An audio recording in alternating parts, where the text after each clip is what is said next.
জয়গুরু দাদা ও মায়েরা, আজ আপনাদের বলবো আমাদের সারাদিন ঠাকুরকে নিয়ে কিভাবে চলা লাগে। পরম পূজ্যপাদ শ্রী শ্রী আচার্যদেব বলেছেন, যখন আমি খেতে বসবো ঠাকুরকে বলবো, ঠাকুর আমি খাচ্ছি। এতে করে তিনি যে খাবার পছন্দ করেন সেইটাই খেতে মন চাইবে।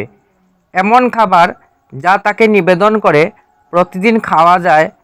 আমি বাজারে যাব, ঠাকুরকে বলবো, ঠাকুর আমি বাজারে যাই। এতে করে বাজারে গিয়ে আমি যখন সবজি বিক্রেতার সাথে কথা বলবো, তখন এমন আচরণ করব না যাতে আমার ঠাকুর কষ্ট পান। পারলে তাকেও ঠাকুরের দুটো কথা শুনিয়ে আসব। আমি যখন অফিসে, দোকানে যে যা কর্ম করি সেই কর্মস্থানে যাব, তখন ঠাকুরকে বলবো, ঠাকুর আমি যাই। এতে করে আমার কর্মস্থানে তিনি আমার ভেতরে থাকবেন, তাতে আমি ঠাকুরময় হয়ে থাকব। বাড়িতে বউ, ছেলে মেয়ে, বাবা মা সবার সাথে যখন থাকব, তখনও আমি ঠাকুরকে বলবো, ঠাকুর আমি তোমাকে নিয়ে, সবাইকে নিয়ে কত ভালো আছি।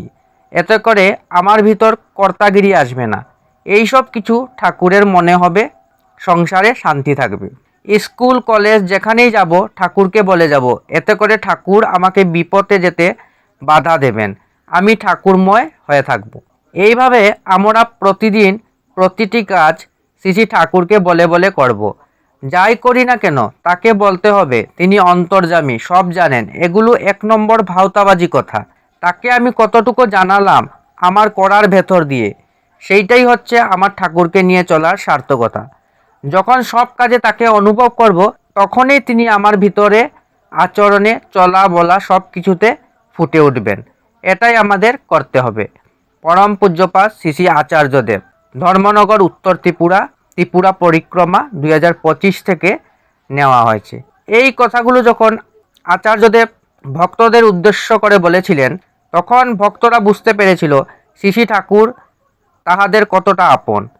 তাকে বলে সব কাজ করলে যে শান্তি, যে আনন্দ, যে বিশ্বাস, যে প্রেম জাগে, তাতে মনে হয় আমার সব কিছুই ঠাকুরের জন্য। কি যে তৃপ্তি! জুড়ে জুড়ে যতবার বলবো, ঠাকুর আমি এখন ওই কাজে যাচ্ছি, ঠাকুর আমি খাচ্ছি, ঠাকুর আমি বেরোচ্ছি, বারবার তার মুখে দেখে মনে হচ্ছে তিনি কি খুশি। জয়গুরু।